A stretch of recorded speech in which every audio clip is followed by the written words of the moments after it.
Welcome to my channel, Wania TV. Please like and subscribe.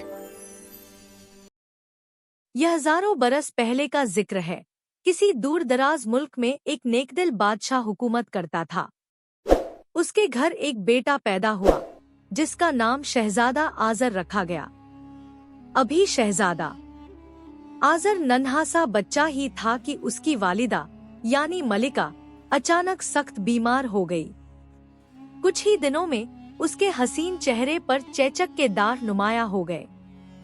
बादशाह ने मुल्क भर के हकीमों और तबीबों से इलाज करवाया, मगर मलिका की हालत बेहतर न हो सकी। आखिरकार मायूस होकर उसने नुजूमियों को दरबार में तलब किया और उनसे मलिका की सेहत के बारे में दरियाफ्त किया। नुजूमियों ने सितारों का हिसाब लगाया और अर्ज किया, जहां पनाह मलिका की जान को कोई खतरा नहीं, वो सेहतयाब तो हो जाएगी, मगर उसके चेहरे की खूबसूरती हमेशा के लिए मंद पड़ जाएगी। फिर नुजूमियों के सरदार ने बादशाह को तंबीह की, जहां पनाह बेहतर होगा कि मलिका को कुछ अरसे के लिए इस मुल्क से दूर भेज दिया जाए, क्योंकि इस बीमारी के असरात आप तक भी पहुंच सकते हैं। ये सुनकर बादशाह के दिल पर चोट सी लगी। उसने फौरन मलिका को बुलाया और सारा हाल साफ साफ कह सुनाया। ये सुनकर मलिका के आंसू बहने लगे। वो बादशाह से बेइंतहा मोहब्बत करती थी। उसने रोते हुए इल्तिजा की, मैं जलावतन होना कबूल करती हूँ, मगर मेरी एक फरियाद है, मुझे मेरे आजर से जुदा न किया जाए। बादशाह मलिका की बात सुनकर कुछ देर खामोश रहा, जैसे दिल और सल्तनत के दरमियान फैसला करना उसके लिए मुश्किल हो गया हो। बादशाह ने कुछ देर सोचने के बाद कहा, अच्छा, तुम्हारी ये ख्वाहिश मंजूर है। ये कहकर उसने मलिका को बेहिसाब हीरे जवाहरात अता किए और खुद उसे हमसाया मुल्क तक छोड़ने गया। जब वो वहां पहुंचे तो बादशाह ने मलिका को एक गाड़ दिखाई, जिसके दहाने पर एक बहुत बड़ा और भारी पत्थर रखा हुआ था। बादशाह ने कहा, सुन लो, जब शहजादा आजर इतना जवान और ताकतवर हो जाए कि इस पत्थर को गार के मुंह से हटा सके, तो उसे मेरे पास भेज देना, ताकि मैं उसे अपना वलीअहद करार दे सकूं। और हाँ, इस गार के अंदर मेरे मरहूम वालिद मोहतरम की कुछ कीमती निशानियां रखी हैं। जब आजर मेरे पास आए तो उन्हें सबूत के तौर पर हमरा लेकर आए।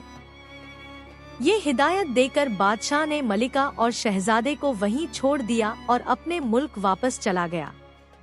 यूं मलिका और शहजादा आजर उस सरजमीन में रहने लगे जहां बादशाह का सगा भाई हुकूमत करता था। बादशाह ने रुखसत होते वक्त सख्ती से ताकीद की थी कि मलिका इस बियाबान में गार के करीब ही रहे और किसी को अपनी असल पहचान न बताए, न ये कि वो बादशाह की अहलिया है, न ये कि बादशाह ने उसे क्यों छोड़ा। यूं बेचारी मलिका तकदीर के फैसलों के आगे मजबूर हो गई। कल तक जो महलों में रहती थी, आज एक झोंपड़ी में बसेरा करने पर मजबूर थी। अक्सर तन्हाई में सोचती, दुनिया की बादशाहत भी क्या चीज है। इंसान कुछ चाहता है, मगर होता कुछ और है। अल्लाह जिसे चाहे बादशाह बनाए और जिसे चाहे फकीर। इंसान के इख्तियार में कुछ नहीं। मलिका बहुत नेक और साबिर थी। अगरचे चेचक की बीमारी ने उसे दीस निकलाया दे दिया था, मगर उसने कभी शिकवा ज़बान पर न लाया। वो हर वक्त अल्लाह का शुक्र अदा करती और दिन में 5 वक्त अपनी झोंपड़ी के सामने मुसल्ला बिछाकर नमाज पढ़ती थी। मलिका को अपने बेटे से बेपनाह मोहब्बत थी। वो एक पल के लिए भी उसे अपनी नजरों से ओझल नहीं करना चाहती थी। वक्त गुजरता गया और शहजादा आजर आहिस्ता आहिस्ता जवानी की दहलीज पर कदम रखने लगा। जवान बेटे को देखकर उसकी आंखों में खुशी और फख्र के आंसू झलक उठे। बेटा आजर, आज तुम्हारे इम्तिहान का वक्त आ गया है। आजर कुछ समझ न सका। उसने हैरत से माँ की तरफ देखा। मलिका ने आहिस्ता से कहा, बेटा, वो सामने जो सनौबर का दरख्त है उसके पीछे एक गार है। इस गार के दहाने पर एक भारी पत्थर रखा है। तुम उस पत्थर को हटाने की कोशिश करो। वो तेजी से वहां पहुंचा और पूरी कुव्वत से पत्थर को सरकाने की कोशिश की, मगर पत्थर अपनी जगह से जरा भी न हिला। मायूस होकर वो वापस माँ के पास आया और बोला, माँ, मैं इस पत्थर को हिला नहीं सका। मलिका ने मुस्कुराकर उसके कंधे पर हाथ रखा और नरमी से बोली, बेटा, हिम्मत न हारो, कोशिश करते रहो। उस दिन के बाद उसने बाकायदा वर्जिश शुरू कर दी और चंद ही दिनों में उसकी ताकत में नुमाया इजाफा हो गया। एक रोज वो खुशी से भागता हुआ माँ के पास आया और बोला, माँ, अब मुझे यकीन है कि मैं इस पत्थर को हटा सकता हूँ। ये सुनकर मलिका के चेहरे पर मुस्कुराहट फैल गई। उसकी आंखों में जोश की चमक थी और दिल में हिम्मत का समंदर। वो बुलंद आवाज में बोला, या अली मदद, और पूरी कुव्वत से आगे बढ़ा। एक ही जंबिश में उसने गार के दहाने पर रखा भारी पत्थर सरका दिया, जो गिरते गिरते नीचे की तरफ लुढ़क गया। इस कामयाबी पर आजर के चेहरे पर खुशी की रोशनी फैल गई। वो जोश में गार के अंदर दाखिल हो गया। अंदर अंधेरा था, मगर एक कोने में कुछ सुनहरी सी चमक दिखाई दे रही थी। वो धीरे धीरे उस रोशनी की तरफ बढ़ने लगा। जब करीब पहुंचा तो देखा वो एक सोने की तलवार थी, जो चांदनी में दमक रही थी, जैसे खुद तारीख अपनी दास्तान सुनाना चाहती हो। आजर ने अधीदत से वो तलवार उठाई, उसे अपने माथे से लगाया और फिर तेजी से माँ के पास लौट आया। वो अपनी कामयाबी पर बेहद खुश और फख्र से सरशार था। उसने माँ के कदम चूमे और तलवार पेश करते हुए कहा, माँ, ये तलवार गार के अंदर थी। ये किसकी तलवार है? मलिका कुछ देर खामोश बैठी रही, फिर धीरे से बोली, तुमने बारहा अपने बाप के बारे में पूछा है, आज सब सच सच बता दूंगी। आजर हमतनगोश हो गया। मलिका बोली, ये तलवार तुम्हारे दादा की है। वो बड़े बहादुर और नेकदिल बादशाह थे। यही तलवार उनकी बहादुरी और इज्जत की निशानी है। आजर की आंखों में फख्र और शुजाअत की चमक उभर आई। उसने फौरन पूछा, माँ, मेरे वालिद कहाँ हैं? मलिका ने नरमी से कहा, तुम्हारे वालिद इस मुल्क के बादशाह हैं और उन्हीं ने मुझे यहाँ रहने का हुक्म दिया था। उन्होंने कहा था, जब तुम्हारी बीमारी खत्म हो जाए और तुम जवान होकर इस तलवार को हासिल कर लो, तो इसे मेरे पास भेज देना, ताकि मैं तुम्हें अपनी सल्तनत का वलीअहद करार दे सकूं। मलिका ने प्यार से आजर के चेहरे को थाम कर कहा, बेटा, अब तुम इस काबिल हो गए हो। ये तलवार लो और अपने बाप के पास जाओ। उन्हें जाकर बताओ कि तुमने गार का पत्थर हटाकर ये तलवार हासिल कर ली है। ये तुम्हारी बहादुरी और तुम्हारे हक की निशानी है। आजर ने माँ से सवाल किया, अम्मी, क्या आप मेरे साथ नहीं जाएंगी? माँ ने अफसुर्दगी के आलम में आह भरी और कहा, नहीं बेटा, मैं तुम्हारे साथ नहीं जा सकती। मेरे चेहरे पर अब चेचक के दाग हैं और फिर सुना है कि तुम्हारे बाप ने दूसरी शादी भी कर ली है। ये सुनकर आजर कुछ देर के लिए खामोश हो गया। उसने माँ के दुख को महसूस किया और बिना कुछ कहे उसके हुक्म को मानते हुए अकेले ही अपने बाप के पास जाने का फैसला कर लिया। शहजादा आजर जब अपने बाप के मुल्क में पहुंचा, तो उसके पास वही सोने की तलवार थी जो उसने गार से हासिल की थी। उसने तलवार को फख्र से अपनी कमर के साथ बांध रखा था। महल की तरफ सीधे जाने से पहले आजर ने सोचा कि क्यों न कोई ऐसा तरीका निकाला जाए जिससे बादशाह फौरन पहचान ले कि वही उसका बहादुर बेटा है। उसे ख्याल आया कि सोने की तलवार का वाकया तो 16-17 साल पुराना है। मुमकिन है बादशाह अब उसे भूल चुका हो। ये सोचकर आज़र ने जंगल के एक गोशे में रात गुजारने का इरादा कर लिया। कुछ फासले पर उसे एक गार नजर आई। बाहर सख्त सर्दी थी, लिहाजा आज़र ने गार के दहाने पर पड़ा एक बड़ा पत्थर हटा दिया और अंदर जाकर बैठ गया। अभी उसे नींद भी न आई थी कि अचानक गार के अंदर डरावनी खकहो की आवाजें गूंजने लगी।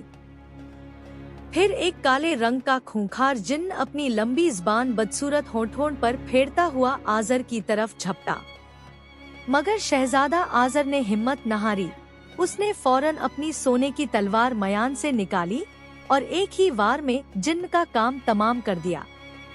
अभी जिन्न जमीन पर औंधे मुंह गिरा ही था कि आज़र को गार में अजीबोगरीब सी सीटियों की आवाजें सुनाई देने लगी। वो चौकन्ना होकर चारों तरफ देखने लगा। थोड़ी ही देर में भूतों और बौनाओं की एक टोली नमूदार हुई जो उस मरे हुए जिन्न के इर्द गिर्द खुशी से नाच रही थी। ये भूत और बोने आज बहुत खुश थे।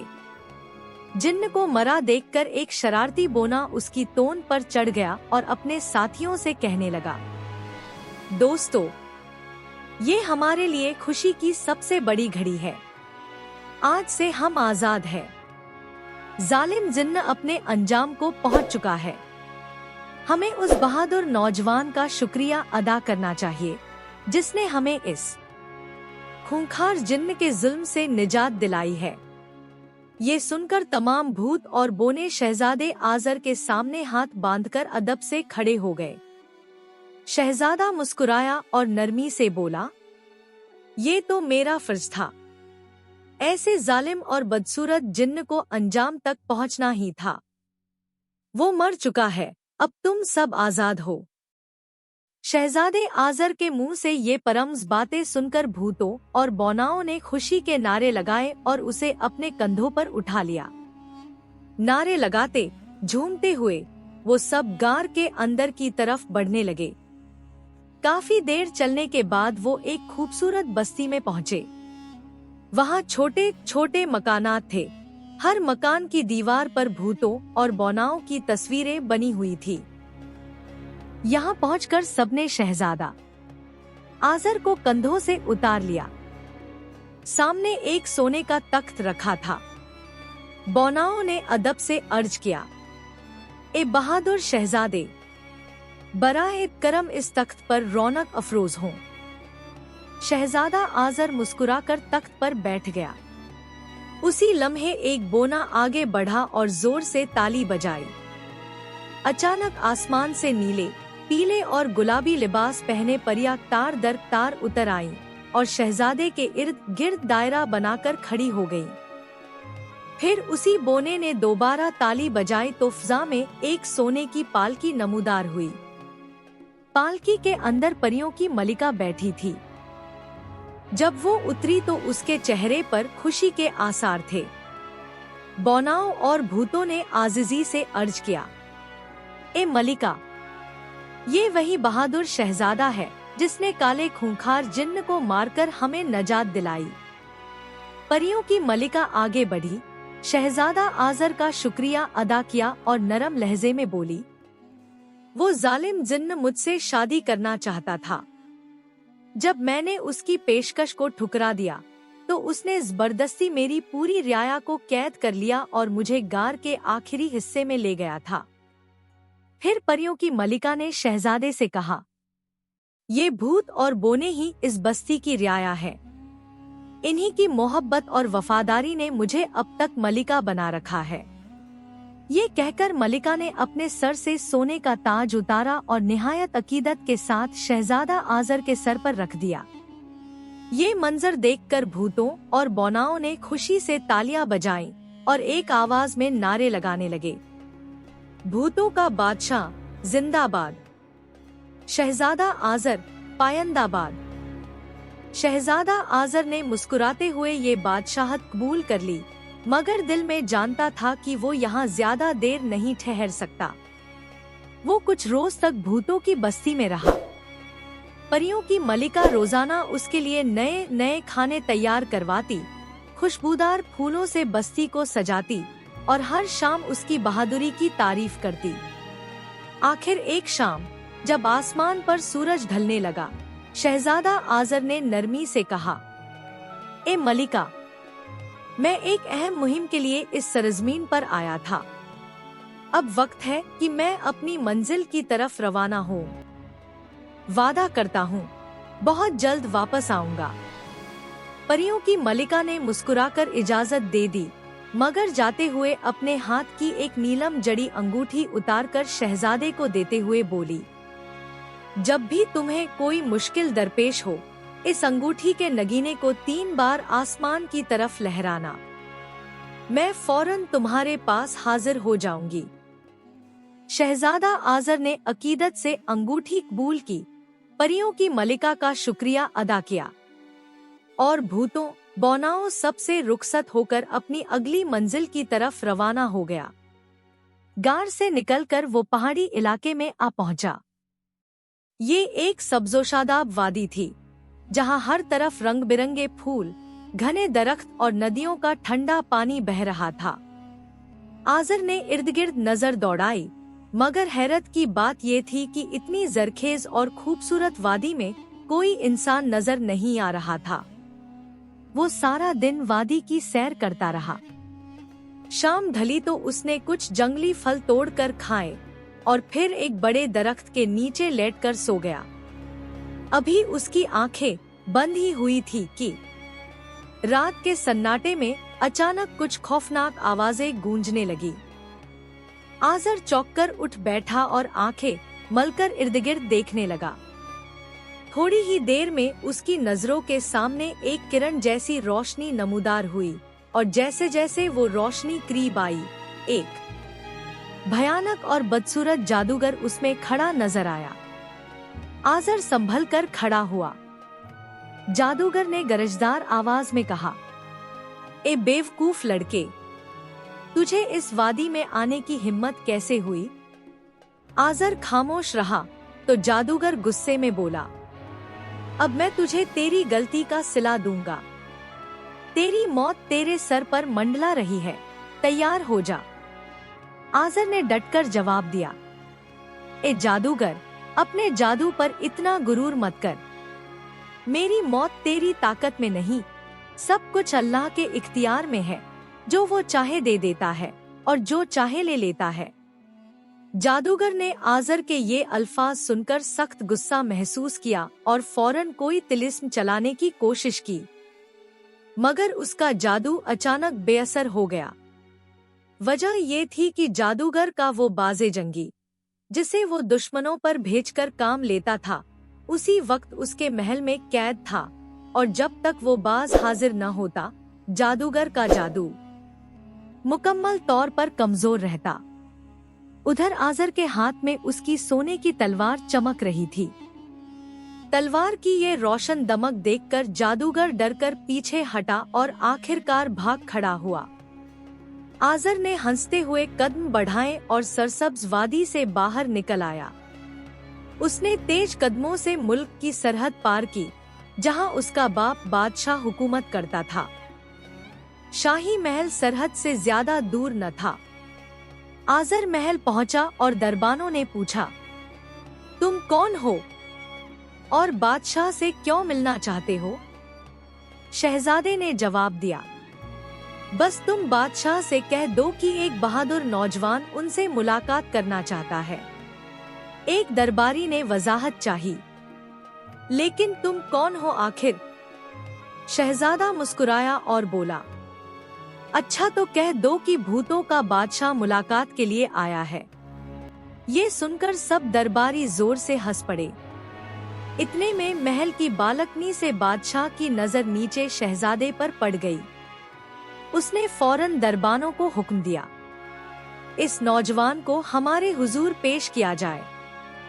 जब खालिद बादशाह के सामने पेश हुआ तो उसने अपनी सोने की तलवार मयान से निकाल ली। शहजादे का ख्याल था कि बादशाह 16-17 बरस पुरानी बात भूल चुका होगा, मगर वो गलत साबित हुआ। बादशाह ने उसे फौरन पहचान लिया। वह दौड़कर अपने बेटे के गले लग गया। दोनों बाप बेटे लंबी जुदाई के बाद जी भरकर रोए। अगले ही दिन बादशाह ने खालिद को वली अहद, उत्तराधिकारी घोषित करने का ऐलान कर दिया। जब आया प्रजा ने सुना कि उनका नया वली अहद बहुत बहादुर और ताकतवर है, तो वे खुशी से झूम उठे। लेकिन जब यह खबर शहजादा के सौतेले भाइयों तक पहुंची, तो वे दूसरे मुल्कों से फौरन लौट आए। उन्होंने अपनी तालीम, पढ़ाई भी अधूरी छोड़ दी और दरबार में पहुंचकर खालिद के खिलाफ साजिशें शुरू कर दी। बादशाह ने जब उनके रवैये और हालात देखे, तो तुरंत हुक्म दिया कि उन सबको कैद कर लिया जाए, क्योंकि वे खुलकर बगावत पर आमादा थे और बाजारों में बैठकर बादशाह के खिलाफ जहर उगल रहे थे। उधर शहजादा आजर शाही आराम व ऐशो-आराम में जिंदगी गुजार रहा था। एक दिन उसने देखा कि तमाम लोग काले कपड़े पहने हुए हैं, दुकानें बंद हैं और लोग डर के मारे घरों से बाहर नहीं निकल रहे। यह अजीब सन्नाटा देखकर शहजादा महल से निकल आया और लोगों से पूछा, तुम सब काले कपड़े क्यों पहने हुए हो? लोगों ने रोते हुए कहा, इस वादी घाटी का मालिक एक जादूगर है।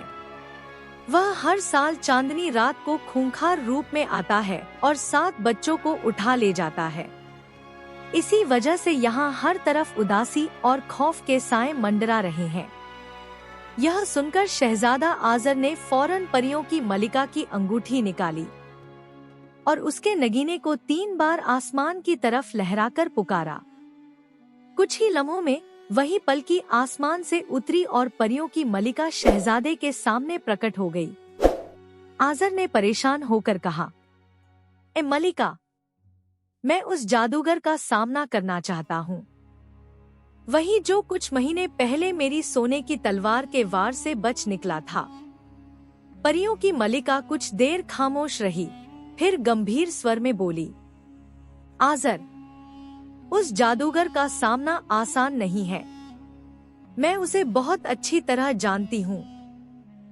वह मेरे दादा का शागिर्द था, लेकिन अब वह जालिम बनकर मेरी रियाया, प्रजा का दुश्मन बन चुका है।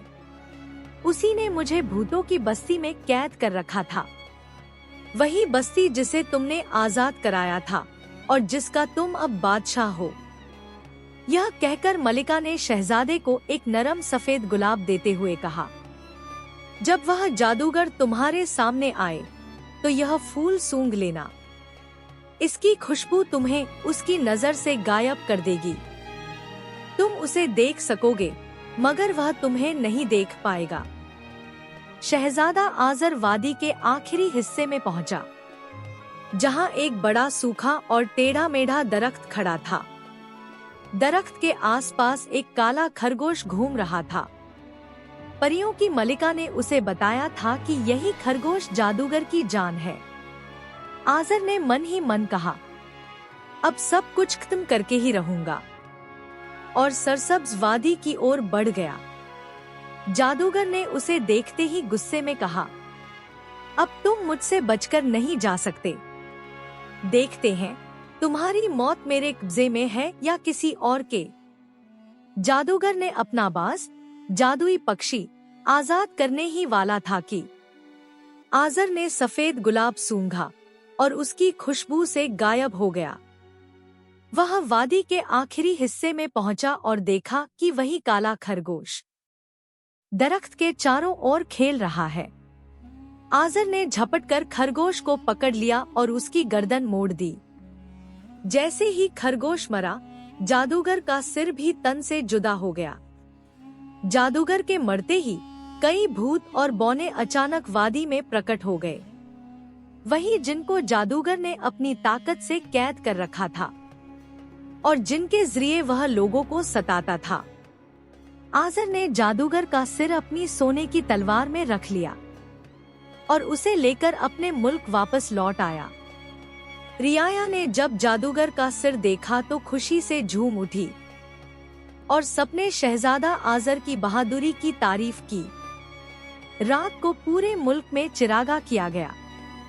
और शहजादे के वली अहद बनने का जश्न पूरे शानो शौकत से मनाया गया।